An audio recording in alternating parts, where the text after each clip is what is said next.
ప్రభు అయినటువంటి యేసుక్రీస్తు వారి నామములో మీ అందరికీ జీసస్ పవర్ మినిస్ట్రీస్ తరపున శుభములు.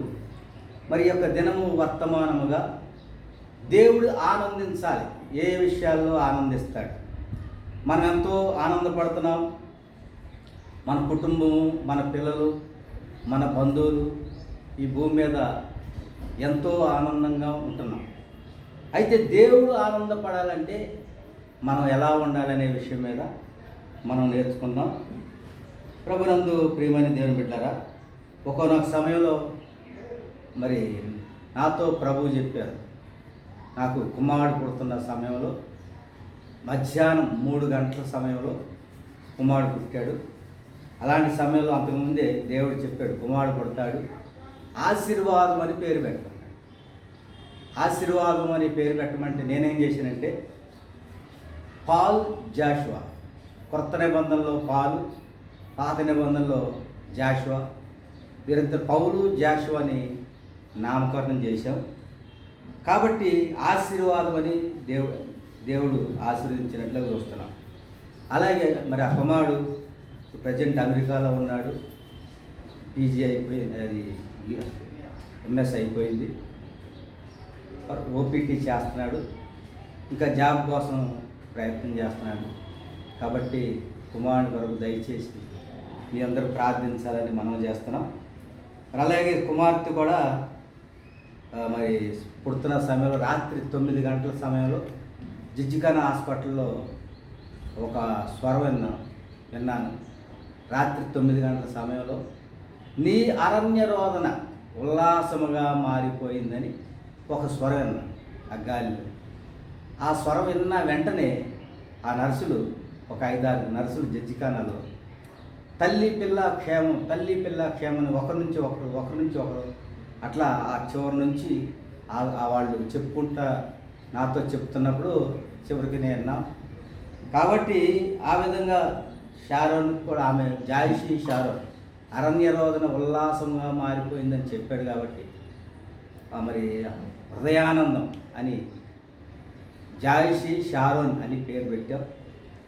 ప్రభు బిడ్డలారా, మరి దేవుడు మన ఎడల ఆనందించాలంటే నేను హైదరాబాద్కి వచ్చి సుమారు 9 సంవత్సరాల తర్వాత ఒక రాత్రి వేదనతో అన్ని ప్రార్థన చేసాము. కానీ అయినప్పటికి కూడా ఒకరోజు గట్టిగా ప్రార్థన చేశాను.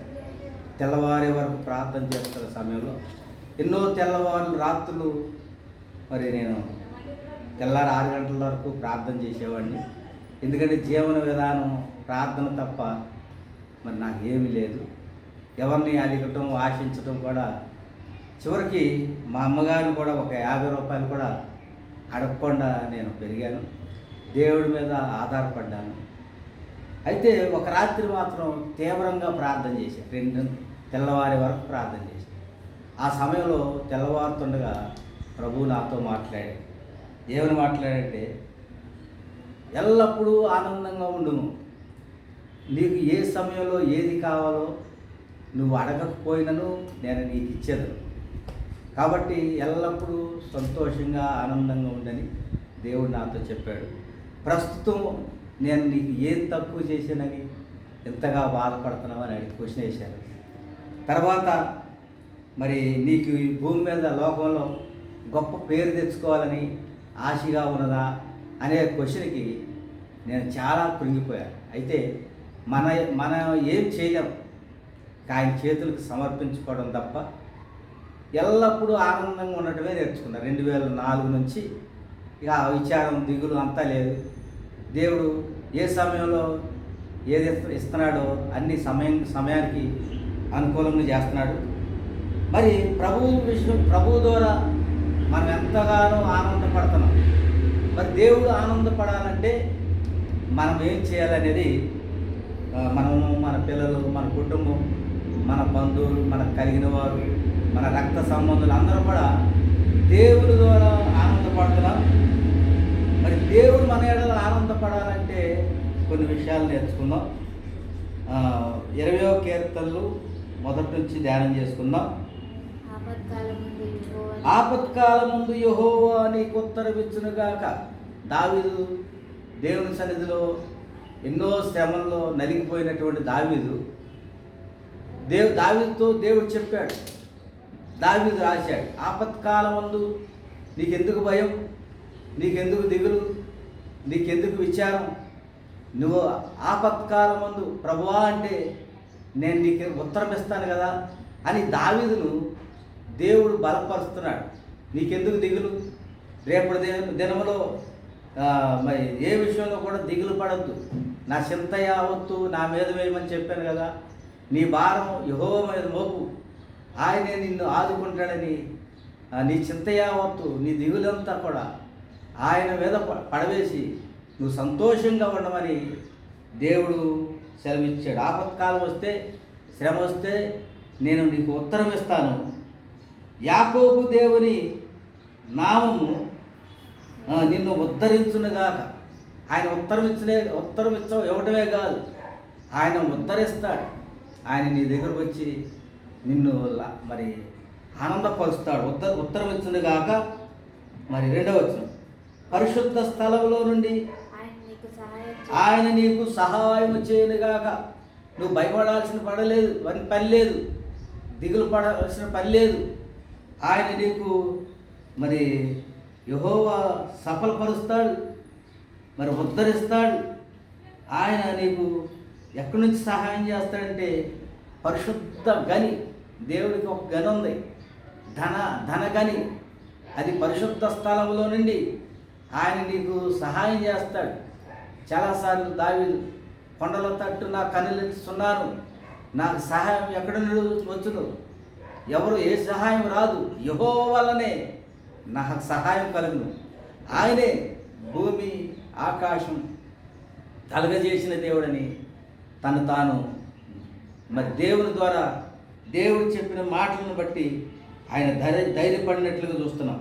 దేవుడే ఆయనను ధైర్యపరిచాడు. ఈ లోకంలో ఎవరు కూడా ఆయన్ని మరి ఏ రూపాన కూడా ధైర్యపరిచిన వాళ్ళు లేరు. దేవుడు ధైర్యపరిచాడు. 3వ వచనంలో, ఆయన నీ నైవేద్యములన్నిటినీ జ్ఞాపకం చేసుకున్నాను గాక. ఆయన నీ ప్రార్థనలన్నిటినీ, నీ నైవేద్యం అంటే దేవుడికి అర్పించినటువంటి శ్రేష్టమైనటువంటి ఆహారం. ఒకనొక సమయంలో శిష్యులు మరి పట్టణానికి వెళ్ళి సమరయ స్త్రీ నుంచి పట్టణానికి వెళ్ళి ఆహారం తీసుకుని వస్తే మరి యేసు ప్రభు వారిని తినమని చెప్పినప్పుడు యేసు ప్రభు వారు గొప్ప మాట చెప్పారు. మరి మీకు తెలియని ఆహారము నా యొద్ద ఉన్నది. ఆ సమరయ స్త్రీ హృదయార్పణ, ఆమె దేవుడి కొరకు ఆమె అర్పించిన ఆహారం ఆయన భుజించి ఆయన మీ నైవేద్యములన్నిటినీ జ్ఞాపకం చేసుకున్నాను కాక. దేవుడు జ్ఞాపకం చేసుకుంటాడు.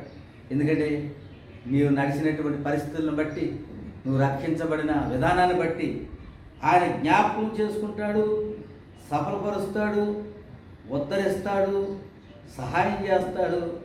ఇన్ని కలుగజేసిన దేవుడు నీ దహన బలులను అంగీకరించనుగాక. దహన బలులు మరి దేవుని సన్నిధిలో అర్పించినటువంటి నైవేద్యం కానీ దహన బలులు కానీ అంగీకరిస్తాడు. అంతే, ఆయన నీ ఎడల నిన్ను యాక్సెప్ట్ చేస్తాడు. నీ యొక్క టోటల్ భారాన్ని కూడా భరించడానికి వెనక ముందు 139 కీర్తనలో దేవుడు వెనక ముందు ఆవరించున్నాడు. మరి అంతా ఎక్కడ చూసినా నువ్వే, నాకేంటి దిగులు, నాకేంటి విచారం అని దావీదు అన్నాడు. 4వ వచనంలో, నీ కోరికను సిద్ధింపజేసి నీ ఆలోచన యావత్తు సఫలపరుచునుగాక. దేవుడికి స్తోత్రం. ప్రభునందు ప్రియమైన దేవుని బిడ్డలారా, ఆపత్కాలంలో మరి ఉత్తరం ఇస్తాడు. మరి ఆయన నీ యొక్క దేవుని నామంలో ఉద్ధరిస్తాడు. పరిశుద్ధ స్థలంలో నుండి ఆయన నీకు సహాయం చేస్తాడు. ఆ సియోనులో నుండి శ్రేష్టమైన పరిస్థితుల్లో నుండి నిన్ను ఆ సియోనులో నుండి ఆయన ఆదుకుంటాడు. అంతేకాదు నీ నైవేద్యములన్నిటినీ జ్ఞాపకం చేసుకుంటాడు. నీ యొక్క దహన బలులను మరి అంగీకరిస్తాడు. అంతేకాదు నీ కోరిక యావత్తు, నీ కోరిక ఏముందో నిజంగా నీ కోరిక చెప్పు. నువ్వు చేసిన వాటన్నింటిని కూడా జ్ఞాపకం చేసుకుని నీతిమంతుడు ఆశించినది వానికి దొరుకును. నువ్వు నీతిగా ఉంటే దేవుని సన్నిధిలో దేవుణ్ణి ఏంటి నువ్వు చేసేది అని అడిగేంత నీతి కావాలి. నువ్వేం చేస్తున్నావని దేవుణ్ణి ప్రశ్నించాలి. యోబు ప్రశ్నించాడు. యోబు నువ్వేం చేస్తున్నావని దేవుణ్ణి నిలబెట్టాడు. అందుకు గాను యోబును దేవుడు రెండంతలుగా ఆశీర్వదించాడు. మరి దేవుడు నిన్ను అడిగితే, లెక్క అడిగితే నీ దగ్గర మరి ఆయన సన్నిధిలో ఏమీ ఉండవు. అన్నీ నీతిగా కరెక్ట్గా ఉంటే దేవుడు నిన్ను లెక్కడినప్పుడు ఆయన నిన్ను ఆయన నీతిగా నువ్వు కరెక్ట్గా ఉన్నప్పుడు ఆయన్నే నువ్వు ప్రశ్నిస్తావు. మోషే కూడా ఒక సమయంలో దేవుణ్ణి నువ్వు చేసేది ఏమిటి అని అడిగాడు. అబ్రహాం కూడా ఒక సమయంలో నువ్వు చేసేది ఏంటి, అది కరెక్ట్ కాదు, మరి 50 మందిని రక్షిస్తావా పట్టణంలో చెప్పు అని అడిగినప్పుడు 50 మంది ఉంటే రక్షిస్తానని. ఒకవేళ సొదొమ గొమొర్రా పట్టణాన్ని దేవుడు నాశనం చేసే సమయంలో దేవుడు వచ్చేసి అబ్రహాంని ప్రశ్నించాడు. నా సేవకుడైన అబ్రహాము, నా స్నేహితుడైన అబ్రహాముకు నేను చేయబో కారణం తెలియకుండా దాచిదన నా అంతరంగాన్ని నేను నా స్నేహితుడికి చెప్పకుండా ఉంటానని అబ్రహాముతో చెప్తున్నప్పుడు 50 మంది ఉంటారా అంటే అక్కడ లేదు. సరే 45 మంది ఉంటారా, ఒకవేళ 5 తక్కువ అయితే 40 మంది ఉంటారా, అక్కడ లేదు. ఇంకొకవేళ 10 మంది తక్కువ అయితే, ఈ విధంగా 10 మంది వచ్చే వరకు కూడా దుమ్ము లాంటి వాడును, ధూళి లాంటి వాడును, మరి నేను అడగటానికి తెగించిన వాడు కాదు, నువ్వు దేవుడు, సర్వజ్ఞాని, సర్వశక్తివంతుడు, నేను మట్టి దుమ్ము లాంటి వాడిని అని ఎన్నో రకాలుగా ఆ అబ్రహాం తగ్గించుకుని 10 మంది నీతిమంతులు ఉన్నారా అంటే 10 మంది కూడా లేరు. కాబట్టి అందుకు ఆ యొక్క ఉపద్రవం కానీ మరి ఆ యొక్క సొదొమ గొమొర్రా పట్టణంలో అగ్నికి అందరూ ఆహుతైపోయారు. కాబట్టి ప్రభునందు ప్రియమైన దేవుని బిడ్డలారా, 10 మంది నీతిమంతులు అనగా 10 మంది నీతిమంతులు అంటే ఎవరంటే మరి రాత్రి 2 గంటల వరకు ప్రార్థన చేసేవారు. రాత్రి 2 గంటల వరకు మరి పరలోక సైన్యంతో, మరి అంధకార సైన్యంతో యుద్ధం చేసేవారు. మరి అలాంటి నీతిమంతులు కనుక ఉంటే ఆ దావీదు అలా ఉన్నాడు కాబట్టి దేవుడిని ఆ విధంగా మరి అడిగినట్లు చూస్తున్నాం. దేవుడు చెప్పాడు ఆ దావీదుతో, నీ కోరిక యావత్తు సిద్ధింపజేసి నీ ఆలోచన యావత్తు సఫలపరుస్తా అన్నాడు. ఆయన కోరిక ఏంటి? ఆ గొర్రెల్ని మేపినట్లుగా ఇశ్రాయేలుని మేపాలి. గొర్రెల్ని మేపినట్లుగా అరణ్యంలో గొర్రెల దగ్గర ట్రైనింగ్ అయ్యాడు.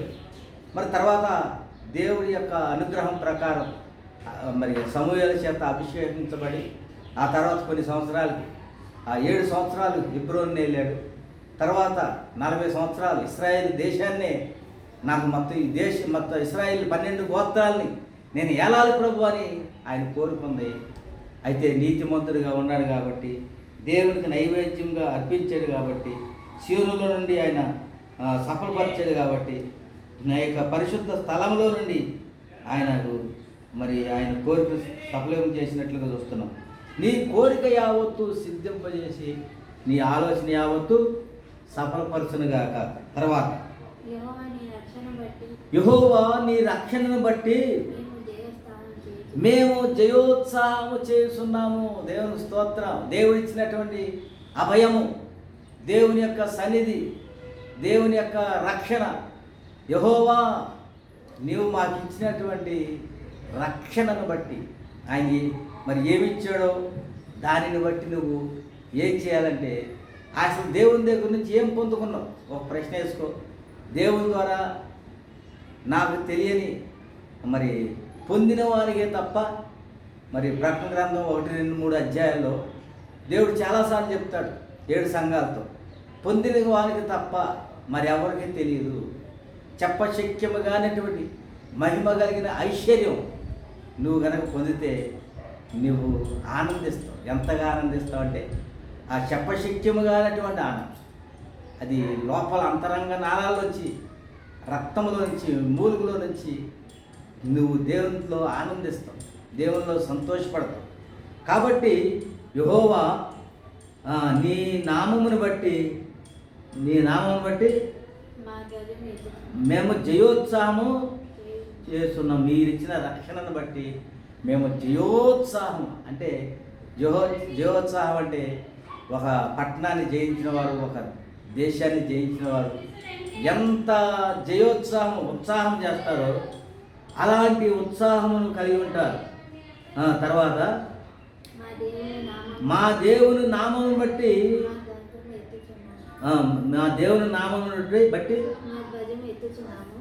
మా ధ్వజము ఎత్తుకొనుచున్నాము.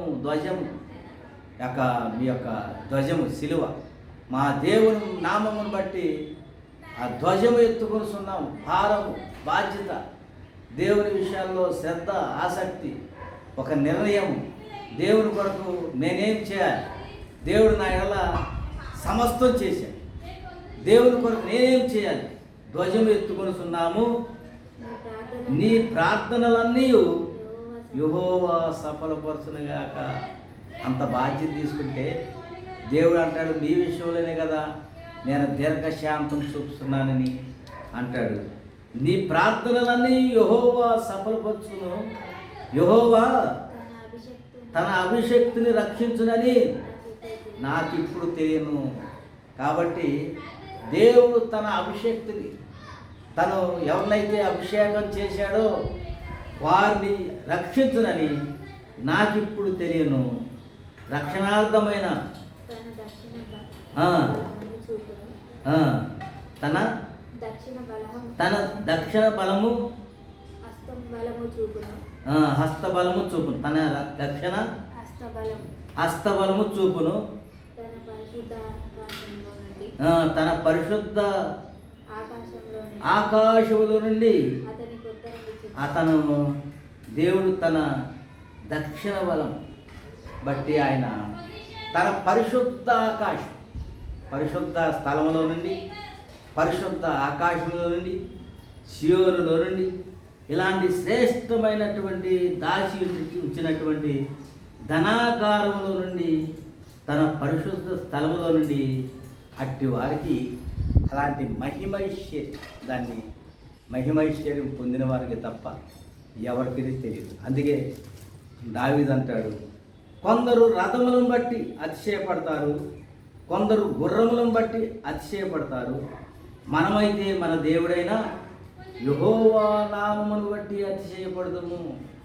కొందరు అతిశయపడతారంట గుర్రాలను బట్టి, రథాలను బట్టి, మరి ఆస్తిని బట్టి, పొలాలను బట్టి, మరి గృహాలను బట్టి, ఇంకా పొలాలను బట్టి, ఒక్కొక్కరికి ఒక్కొక్క అతిశయం. అందాన్ని బట్టి కొంతమందికి, మరి రకరకాల జీవితాలను బట్టి అతిశయపడతారు. కానీ భక్తుడైన దావీదు మాత్రం కొందరు రథాలను బట్టి అతిశయపడతారు, కొందరు బలాన్ని బట్టి అతిశయపడతారు, కొందరు ఆస్తిని బట్టి అతిశయపడతారు.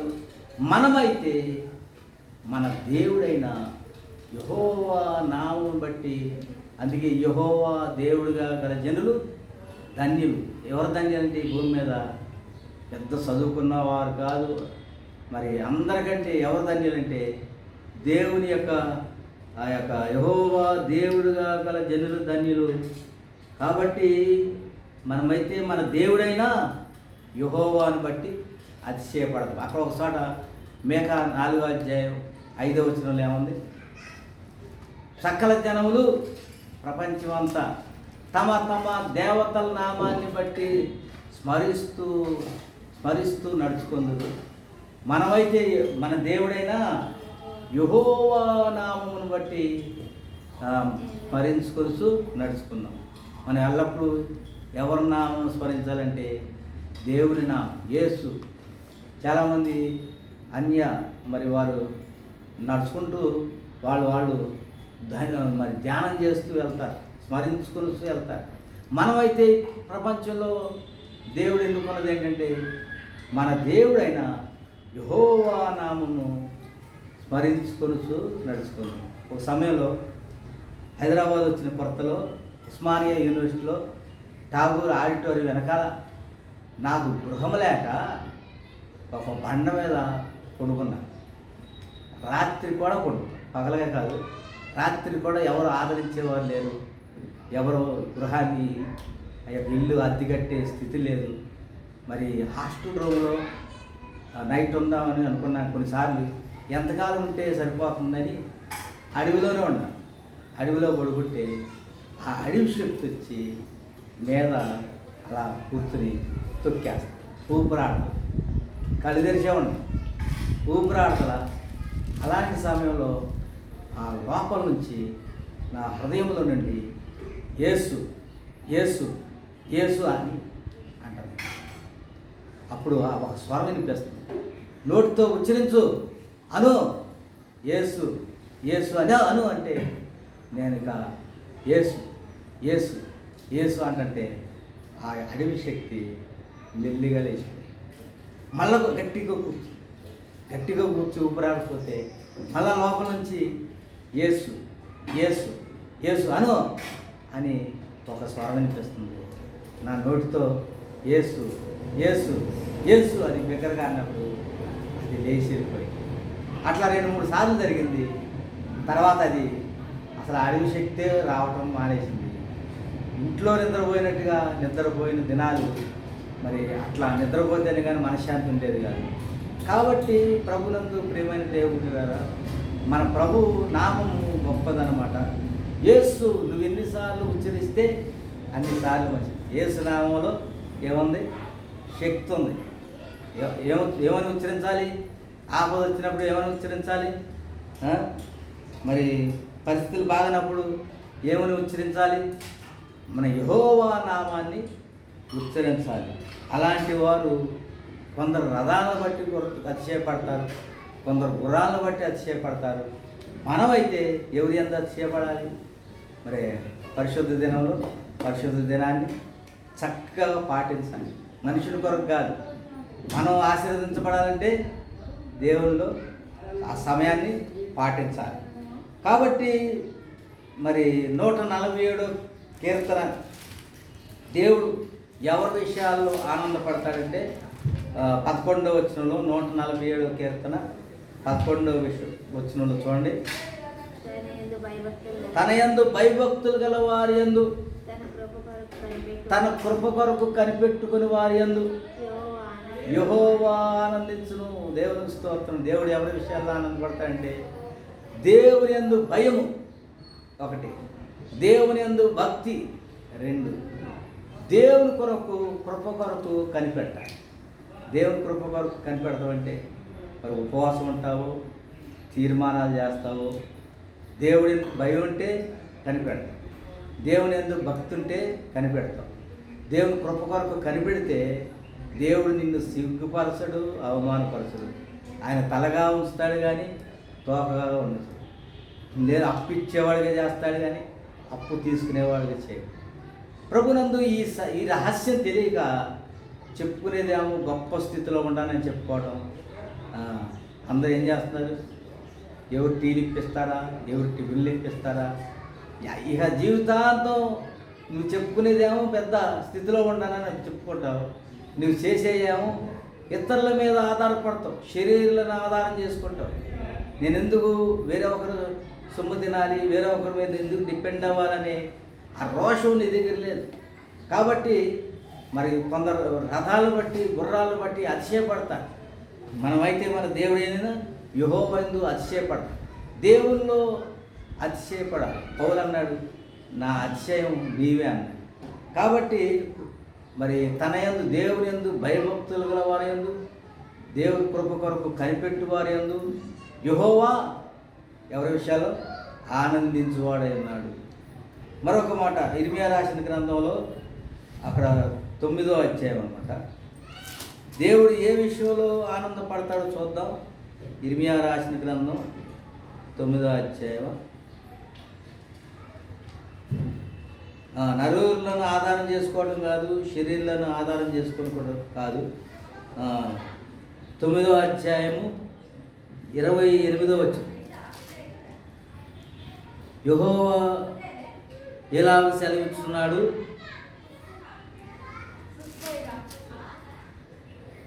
9వ అధ్యాయం 23వ వచనం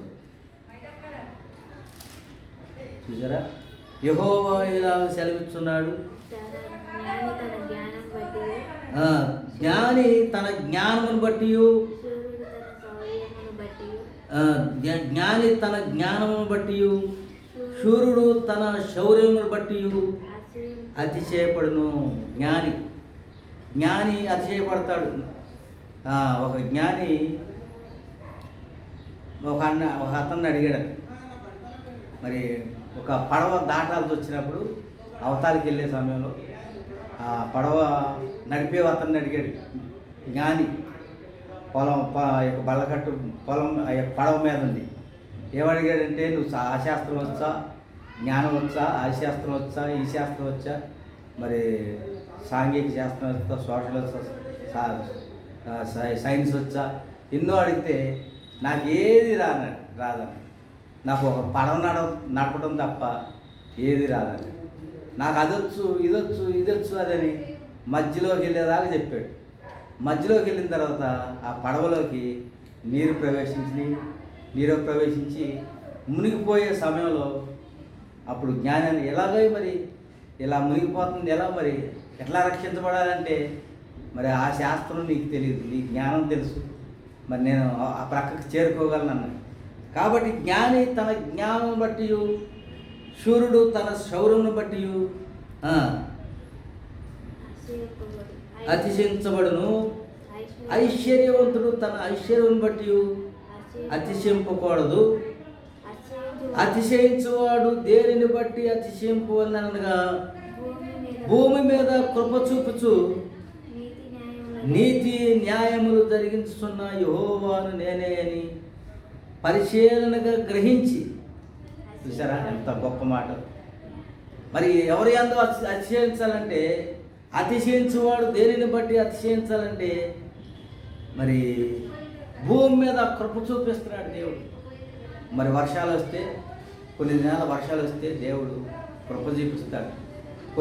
మన ఎండాకాలం వచ్చి భయంకరమైన ఎండలు తీవ్రంగా ఉంటే దేవుడు కృప చూపిస్తాడు. మరి భయంకరమైన చలి మరి వచ్చి విపరీతంగా అయినప్పుడు దేవుడు కృప చూపిస్తాడు. నీలో శ్రమలు అధికమైనప్పుడు, నీ కుటుంబంలో పరిస్థితులు బాగాలేనప్పుడు, మరి భయంకరంగా వేధిస్తున్నప్పుడు దేవుడు కృప చూపుతాడు. భూమి మీద కృప చూపకపోతే, ఇప్పుడు కరోనా వచ్చింది, దేవుడే కృప చూపకపోతే అది దాని అంతం ఎలా ఉండదో ఎవరికి తెలియదు. ప్రపంచం అంతా స్తంభించింది. ఎక్కడో పెట్రోల్ రాలిపోయినట్టుగా రాలిపోతున్నారు. మరి కరోనా వచ్చినా అందరూ ఇది వ్యాక్సిన్ వేయించుకోమంటే నేను మాత్రం వేయించుకోలేదు. మరి ఏకాంతానికి వెళ్తున్నాను, మామూలుగానే మరి నేను తిరుగుతూనే ఉన్నాను. కాబట్టి ప్రభునందు ప్రియమైన దేవుని బిడ్డలారా, మరి భూమి మీద దేవుడు కృప చూపించాడు. మళ్ళా ప్రపంచాన్ని యథాస్థితిలో, ప్రపంచ విమానాలని అమెరికా అయిపోయినప్పటికి కూడా ఎక్కడ ఏమైనా సరే దేవుడు కృప చూపించాడు. మరి వారని వీళ్ళని అందరూ ఏ భేదం లేదు. అందరి మీద, చైనా వారి మీద, మరి అమెరికా వాళ్ళ మీద, రష్యా వాళ్ళ మీద, అందరి మీద ప్రపంచం అంతా దేవుడు కృప చూపించాడు. భూమి మీద కృప చూపుచు మరి ఆయన భూమి మీద కృప చూపుచు నీతి న్యాయములు జరిగించుతున్న యెహోవాను నేనే అని గ్రహించి. నీతి న్యాయాలు ఎవరు చేయలేరు. ఎవరైతే ఆయన హస్తం ఉంటుందో, ఆయన అనుగ్రహం ఉంటుందో, ఆయన గైడ్, ఆయన నడిపిస్తాడో, పరిశుద్ధాత్ముడు ఎవరినైతే నడిపిస్తాడో వారు మాత్రమే. ఆయన బోధిస్తాడు, ఆయన పక్కనే ఉంటాడు, మాట్లాడతాడు. ఇంకా చాలు, ఇంతవరకు చాలు అని దేవుడు కంట్రోల్ చేస్తాడు. పరిశుద్ధాత్మ ఎవరిలో ఉంటుందో వారిని దేవుడు కంట్రోల్ చేస్తాడు. ఇంకా ఎక్కువ మాట్లాడే చాలని దేవుడు సంకేతం ఇస్తాడు, మరి సిగ్నల్ ఇస్తాడు. కాబట్టి నీతి న్యాయములు మరి నీతి న్యాయములు యెహోవాను నేనే అని గ్రహించి. నువ్వు గ్రహించాలి, దేవుడే సమస్తం చేయగలిగిన దేవుడు. నేను చేసేది నువ్వెంత ఎత్తుగా ఎగరగలవంటే కొంతవరకే, ఎగరగలవు. అయితే దేవుడు మాత్రం కనికరిస్తే, దేవుడు మాత్రం కృప చూపితే అసాధ్యమైనవి సాధ్యములుగా చేస్తాడు. కాబట్టి దేవుని యందు విశ్వాసం ఉంచి దేవుని కృప గనక పొందితే నీ స్థితి మరి ఎంతగా మారిపోద్దంటే అంతగా మారిపోతుంది. కాబట్టి ప్రభునందు భూమి మీద ప్రభు చూపుతూ నీతి న్యాయములు జరిగించున్న యెహోవాను నేనే అని గ్రహించి నన్ను పరిశీలనగా తెలుసుకున్నట్టు బట్టి అతిశయం. దేవుడిని నువ్వు ఎంతవరకు తెలుసుకున్నావు? దేవుని యందు విశ్వాసం ఎంతవరకు ఉంది? మరి ఎంత స్థితిలో ఉందని దేవుణ్ణి పరిశీలనగా తెలుసుకునేటను బట్టి దేవుని మనసు తెలుసుకోవాలి. ఒకనొక సమయంలో ప్రభువుని అడిగాను, నాకు బైబిల్ తెలియదు కదా, ఏదో డీజిల్ మెకానిక్ సబ్జెక్ట్ అయితే చెప్తాను కానీ బైబిల్ నాకు తెలియదు ప్రభు అని చెప్పినప్పుడు దేవుడు ఆ మాట చెప్పాడు. 1 యోహాను 2వ అధ్యాయం 27వ వచనం, 1 యోహాను 2వ అధ్యాయం 27వ వచనం చదవమంటే ఏమనుంది? నేను అభిషేకించడానికి ఎవరినూ బోధించిన అవసరం లేదు. నేను ఇచ్చినటువంటి అభిషేకము సత్యమే కానీ చదవండి. 1 యోహాను 2:27 నేను అభిషేకించిన వానికి ఎవడనూ బోధించిన అవసరం లేదు. నేను ఇచ్చిన అభిషేకం సత్యమే కానీ భయపడాల్సిన పని లేదు. మరి 1 యోహాను 2:27.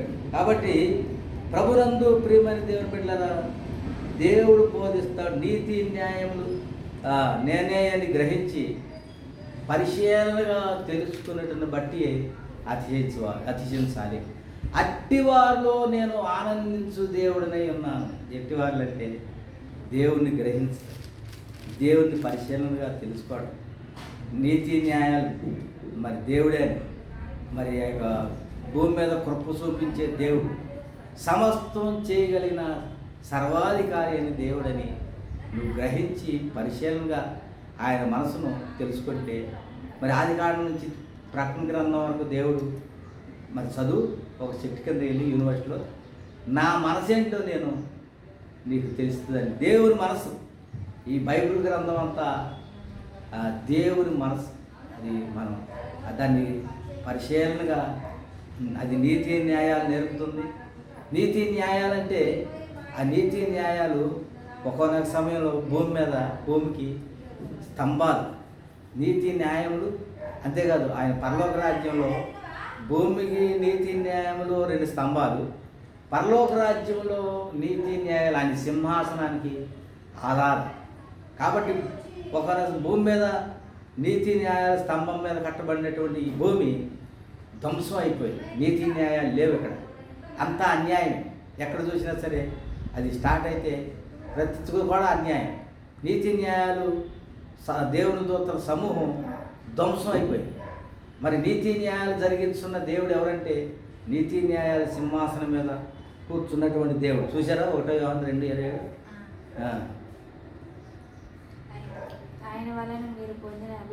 గట్టిగా చదవ. ఆయన వలన మీరు పొందిన అభిషేకము మీలో నిలిచి ఉన్నది. దేవునికి స్తోత్రం. దేవుని వలన మీరు పొందిన అభిషేకం. నేను అడిగాను, నీకు ట్రైనింగ్ లేదు, మరి ఏమీ లేదు, మరి ఏం చెప్పాలి ప్రభువా అని అడిగినప్పుడు దేవుడు చెప్పాడు, చెట్టు కింద యూనివర్సిటీలోకి వెళ్ళి చెట్టు కింద కూర్చుని ధ్యానం చేయి, ఆది కాడ నుంచి ప్రకటన గ్రంథం చదువు, నా మనసు నేను మీకు బోధిస్తాను అని చెప్పాడు. 1 యోహాను 2వ అధ్యాయం 27వ వచనం చదువు అని చెప్పినప్పుడు అందులో ఆయన వల్ల మీరు పొందిన అభిషేకము మీలో నిలిచి ఉన్నది. కాబట్టి ఎవరును మీకు బోధించని అవసరం లేదు. నేనే నీకు ఆయన ఇచ్చిన అభిషేకము సత్యమే కానీ అబద్ధం కాదు. దేవునికి స్తోత్రం. కాబట్టి దేవుని యొక్క అభిషేకం మనలో ఉన్నప్పుడు, దేవుడు మనల్ని నడిపిస్తున్నప్పుడు దేవుడు నిలబెడతాడు. దేవుడు అన్ని వేళ ఎంతవరకు అంతవరకు నడిపిస్తాడు. కాబట్టి ప్రభునందు ప్రియమైన దేవుడు ద్వారా దేవుడు ఎవరి విషయంలో ఆనందపడతాడంటే నీతి న్యాయములు జరిగిస్తూ భూమి మీద కృప చూపుతూ మరి నీతి న్యాయములు మరి జరిగించే దేవుడు నన్ను గ్రహించి నన్ను పరిశీలనగా తెలుసుకోవాలి. నీకు అదే రీసెర్చ్ చేయాలి. చాలామంది కవలసి ఆయన్ని వదిలేసి మరి ఖగోళ శాస్త్రాన్ని, ఆ గ్రహాల్ని, సో ఇవన్నిటిని వాటన్నిటిని పరిశీలనగా చేస్తున్నారు. కానీ దేవుడి యొక్క మనసును పరిశీలనగా తెలుసుకుంటే మరి సృష్టికర్తను వదిలేసి సృష్టిని పరిశీలనగా సైంటిస్టులు రీసెర్చ్ చేస్తున్నారు. ప్రతిది కూడా భూమి ఏంటి, భూమి కింద నరకం ఉందా, సముద్రం ఎంత లోతుంది, ఆకాశం ఎంత ఎడల్పు ఉంది. మరి ఎంత చేసినా సరే ఆకాశం ఎడల్పు కనుక్కోలేదు. మరి ఎంత వారు రీసెర్చ్ చేసినా సముద్రపు లోతును ఎవరు కనుక్కోగలరు? ఎవరు కనుక్కోలేరు. అది మరి వాళ్ళు పొందినటువంటి ఎంతే జ్ఞానం. కానీ దేవుణ్ణి పరిశీలనగా తెలుసుకుంటే ఆయన సృష్టికర్త, ఆయన అనేక మందికి కళ్ళలో వచ్చి అనేక విషయాలు మరి కనుక్కునేటట్టుగా ఆయన చేశాడు. కాబట్టి ఈ మనిషికి ఏది అవసరమో అవన్నీ కూడా దర్శనమిచ్చి వారికి తెలియపరిచి తేటగా క్షుణ్ణంగా తెలియపరిచి వారందరినీ మరి సైంటిస్టులుగా చేశారు. కాబట్టి అందుకే వారు ఈ లోకంలో కంప్యూటర్ అని, అసలు వాస్తవాలు చూస్తే దేవుడికి భూమి ఒక కంప్యూటర్, ఆకాశం ఒక కంప్యూటర్, సముద్రం ఒక కంప్యూటర్. దేవుడు మరి అదే ఆ పరలోకం వెళ్ళిన తర్వాత మృతుల్ని భూమి అప్పగిస్తుంది, దేవుడు ఆకాశం అప్పగిస్తుంది, సముద్రం అప్పగిస్తుంది. ఎందుకంటే దేవుడు వారికి బాధ్యత ఇచ్చేసాడు. మరి సముద్రాన్ని సాక్షులుగా పెట్టాడు. భూమి యెషయా గ్రంథము, ఆకాశమా ఆలకించు, భూమి చెవియొగ్గు, నేను పిల్లలను పెంచి గొప్పవారిగా చేశాను. పిల్లలను పెంచడమే కాదు, ఆయన గొప్పవారిగా చేస్తాడు. మనం పెంచితే మనం ఏం చేయగలం? కానీ దేవుడు పెంచితే దావీదును దేవుడు పెంచాడు. కాబట్టి ఆ గొర్రెలు కాస్తూ నేను హెబ్రోను నేలాలి, ఇశ్రాయేలు నేలాలి అని కలలు కనేవాడు. ఆ కలలే నిజమైపోయాయి. యోసేపు కూడా కళలు వచ్చినాయి, ఆ కళలు కనేవాడు. ఈ రోజుల్లో చాలామంది కళలు లేవు, దర్శనాలు లేవు. అదేంటే కళలు దేవుడు మాట్లాడాడు. ఆయన నిన్న నేడు రేపు కళలు సైతాన్ కూడా ఇస్తుందంటే సైతాన్ కూడా ఇస్తుంది. సైతాన్ కళలు ఉండి దేవుని కళలు ఉండి మనం స్వబుద్ధి మనం ఆలోచించి కళలు వస్తాయి. అవి మన స్వనీతి కళలు, సైతాన్ కళలు. దేవుడి కళలు కూడా ఉన్నాయి. దేవుడు కూడా దర్శనమిచ్చి మాట్లాడతాడు. మరి అలా మాట్లాడాలంటే కొన్ని దినాలు ఆయన సన్నిధిలో ఆయన కృప కొరకు కనిపెట్టి, ఆయన ఎందుకు భయభక్తులు కలిగి ఆయన కృప కొరకు కనిపెట్టి ఆయన కృపను పొంది మరి నీతి న్యాయాలు ఆయన సింహాసనాలకి ఆధారాలని తెలుసుకొని ఆయన్ని పరిశీలనగా తెలుసుకుంటే అప్పుడు ఆయన సియోనులో నుండి, పరిశుద్ధ స్థలంలో నుండి, ఆకాశంలో నుండి ఆయన ఉత్తరం ఇస్తాడు. ఆయన నీతో మాట్లాడతాడు. నీ యొక్క ఆలోచన యావత్తు ఒకనొక సమయంలో దేవుడు నాతో చెప్పాడు, నీతిమంతుడు ఆశించినది వారికి దొరుకును. కాబట్టి అది దేవుడు మనకి ఇచ్చినటువంటి వాగ్దానం. సామెతల గ్రంథంలో ఉంది. దేవుడు నీవు ఆశిస్తే దేవుడు తప్పకుండా ఇస్తాడు. కాబట్టి ప్రభునందు ప్రియమైన దేవుని పిల్లరా, నీతి న్యాయాలకి సింహాసనానికి ఆధారాలని ఆయన్ని గ్రహించాలి. ఆయన్ని గ్రహించి ఎల్లప్పుడూ అదే ధ్యానంలో రాత్రి పండుకున్నా, లేచినా, నడుస్తున్నా, కూర్చున్నా ఆయన్ని గ్రహించాలి. ఆయన మనసు ఏంటి, ఆయన ఆలోచన ఏంటి, నీతి న్యాయాలేంటి గ్రహించి నువ్వు పరిశీలన చేసి తెలుసుకోవాలి.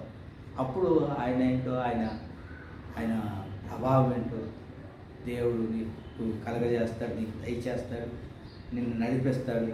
దావీదును ఆ విధంగా నడిపించాడు. దావీదు కలలు నెరవేర్చాడు.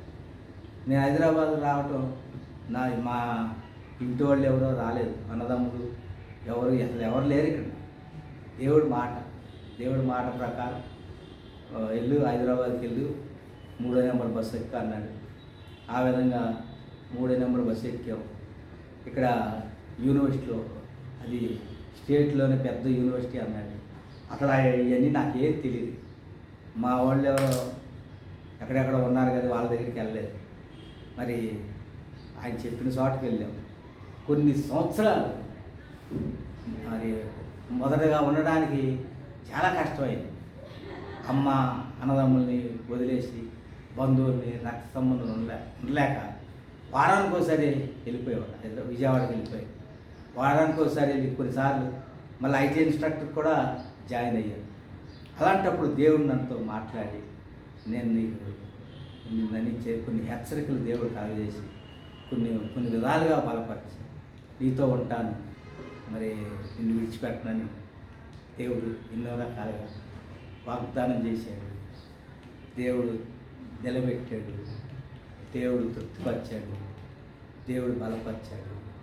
మనకు కావాల్సినవన్నీ, నీకు కావాల్సినవన్నీ అన్నీ నువ్వు అడగకపోయినా సరే ఇస్తానన్నాడు. ప్రభునందు ప్రియమైన దేవుడి ద్వారా నీవు కూడా ఆయన యందు విశ్వాసం ఉంచు. ఆయన సమస్త సృష్టికి ఆధారభూతుడు. 11 వచనం చూడండి మాట. 10వ అధ్యాయం ఇర్మియా 10వ అధ్యాయం 11వ వచనంలో ఒక గొప్ప మాట ఉంది. కావున వారితో ఇలాగ చెప్పుడని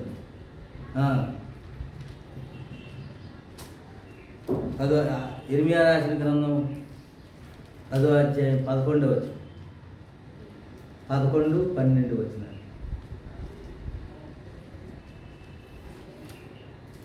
చూసేసరికి ఎప్పుడు బైబిల్ చదవని వాళ్ళు మరి ఇప్పుడు చదవాలంటే ఎప్పుడు చదువుతూ ఉండాలి. అసలు ఇర్మియా రాసిన గ్రంథం 10వ అధ్యాయం 11వ వచనం ఇలాగ చెప్పవలను, ఆకాశమును భూమిని సృష్టించని దేవతలు భూమి మీద నుండకుండాను ఆకాశం క్రింద ఉండకుండాను నశించును. చూసారా, భూమి మీద ఉండవంట. భూమిని సృష్టించిన దేవుడు మరి ఈ యొక్క దేవతలు ఆకాశంలో ఉండవంట, భూమి మీద ఉండకుండా నశించును. బ్యాటరీ అయిపోయిందా? ఆకాశం క్రింద ఉండకుండా నశించును. ఆయన తన బలము చేత భూమిని సృష్టించెను, తన జ్ఞానం చేత ప్రపంచమును స్థాపించెను, తన ఆకాశమును తన ప్రజ్ఞ చేత ఆకాశ విశాలమును చేసెను. దేవుని స్తోత్రం. ఆయన తన బలము చేత భూమిని సృష్టించెను. ఎట్లా భూమిని సృష్టించాడంటే దేవుడు, ఆయన బలం, దేవుని బలం ఎంతో ఎవరు చెప్పగా దేవుని బలం చేత భూమిని సృష్టించాను. అంటే భూమిని సృష్టించింది పునాదులు వేసాడు. దేవుని బలంతో నీతి న్యాయాలనే పునాదులు వేసాడు. తర్వాత దేవుని బలంతో సృష్టించాడు. ఆకాశాన్ని ఎట్లా చేశాడు? తన ఆకాశం 12-11 వచ్చిన ఆకాశమును తన ప్రజ్ఞ చేత స్థాపించను. తన ప్రజ్ఞ కదా, ఆకాశము తన జ్ఞానం చేత ప్రపంచమును నిర్మించను. తన జ్ఞానం, దేవుని జ్ఞానం. బలము చేత ఏమో భూమి, తన జ్ఞానము చేత తన చేతితో ఆకాశాన్ని చక్కగా ఇల్లు స్లాబ్ వేసినట్టుగా వేసాడు. మరి భూమి తన బలము చేత సృష్టించాడు. తన ప్రజ్ఞ చేత ఆకాశ విశాలమును విశాలపరిచిన దేవుడు తన ప్రజ్ఞ చేత ఆకాశాన్ని పెద్దగా, ప్రపంచం ఎంత ఉందో, సముద్రం ఎంత ఉందో, భూమి ఎంత ఉందో అంత విశాలపరిచిన దేవుడు ఆయన జ్ఞానానికి. అందుకే ఒక చోట యెషయాలో అంటాడు, దేవుడు లేడంటున్నావు, ఈ కన్నులు పైకెత్తి చూడు, ఈ కన్నులు పైకెత్తి చూడు, నీ కన్నులుంటే కనిపిస్తాయి. ఏమని? మరి ఆ యొక్క పైన అవన్నీ ఎవడు సృష్టించాడు అని, ఆ నక్షత్రాలు ఎవడు సృష్టించాడు, ఆ గ్రహాలు ఎవడు సృష్టించాడు, వాటి స్థానాల్లో ఎవడు నిర్మించాడు అని దేవుడు అడుగుతాడు. కాబట్టి ప్రభువునందు ప్రియమైన దేవుని బిడ్డలారా, దేవుడు మంచివాడు. దేవుడు దావీదును ఆశీర్వదించినట్టుగా నిన్ను కూడా ఆశీర్వదించే దేవుడు. దేవుడి మాటలు దీవించి ఆశీర్వదించను గాక. సహాయకుడ, జీవాధిపతి, ఆదరణకర్త, ఈ యొక్క మధ్యాహ్న కాల సమయంలో ఎక్కడ ఇద్దరు ముగ్గురు నా నామంలో ప్రార్థన చేస్తారో వారి మధ్యలో నేను ఉంటానని వాగ్దానం చేసావు. మరి ఇద్దరు ముగ్గురే కాదు ప్రభా, మరి అనేక మందిని సమకూర్చండి ప్రభా. ఈ జీవజల ఓటలతో తృప్తిపరచండి ప్రభా. ఇదిగో తండ్రి నాయన, నీ నైవేద్యాన్ని, నీకు నైవేద్యం పెట్టే బిడ్డలను మీరే ఆకర్షించండి. సమరయ స్త్రీతో మాట్లాడావు, అలాగే ప్రతి ఒక్కరితో మాట్లాడండి. ఇది వినుసున్నటువంటి ప్రతి ఒక్కరిని దర్శించండి. చివరి దినాల్లో మీ కొరకు వారందరినీ, ఎవరెవరు ఉన్నారో వారందరినీ నిర్మించండి. ఎవరి కొరకు ప్రభు ఆకర్షిస్తున్న వారందరూ ఆకర్షించబడినట్లు సహాయం చేయండి. ఎందుకంటే అలవాటుగా చేసేవారు ఉన్నారు. తండ్రి ఆకర్షించనిదే ఎవరు నా ఎదురు రాలేరన్నావు తండ్రి. కాబట్టి మీరు ఆకర్షించండి. ఒక భక్తుడు అన్నాడు, నన్ను ఆకర్షించను, నేను నీ యొద్దకు పరిగెత్తుకుని వస్తాను. నన్ను సాతాను ఆధీనంలో ఉన్నాను, నన్ను విడిపించు అని భక్తులు బ్రతిమలాడారు. నువ్వు విడిపించనదే, నువ్వు ఆకర్షించినదే ఎవరు నా సంఘాన్ని నేనే కడతానని సెలవిచ్చావు తండ్రి. జీవమగల దేవుని సంఘాన్ని మీరే నిర్మించగలరు, మీరే స్థాపించగలరు. ఏదో అలవాటు ఆచారంగా వచ్చేవారు కాదు నాయన. నీ యొక్క నిజమైనటువంటి నీ రక్తంతో కడుగబడినటువంటి జీవమగల దేవుని సంఘాన్ని మీరే నిర్మించుకోండి, వారిని ఆశీర్వదించండి. వారి ఎడల మీరు ఆనందపడండి. కాబట్టి నేను మీకే మహిమ ఘనత ప్రభావాలు తెలుస్తుంది. ప్రభా, జీవమగల దేవుని సేవకుడైన దానియేలు అని నువ్వు నాకు బహుప్రియుడు, నువ్వు నా ప్రేమగా ఉన్నందున అని బలం మరి ధన్యుడు అయితే అని అందుకు ప్రతిగా నేను నీకు జనాలను అప్పగిస్తానని, వారిని నడిపించమని, నా గొర్రెలను మేపమని ప్రభా నీకు ఇచ్చే, నీ భక్తులకి ఇచ్చే వరాలను బట్టి నీకు స్తోత్రాలు. నీ చిత్తమైతే అదేవిధంగా మమ్మల్ని కూడా తీర్చిదిద్ది బలపరిచి మీరు మహిమ పొందాలి. మీకే మీ చిత్తమైతే బడంపేటలో జరగబోయే కార్యాన్ని కూడా మీరు చూడండి. మీరు ప్రభా ఇదిగో తండ్రి ఆకర్షించమని, మీ పిల్లలను మీరు ఆకర్షించమని మీకే మహిమ ఘనత ప్రభావం తెలుస్తూ మా ప్రభు అనేటువంటి యేసుక్రీస్తు అని నామంలో అడుగుతున్నాం తండ్రి.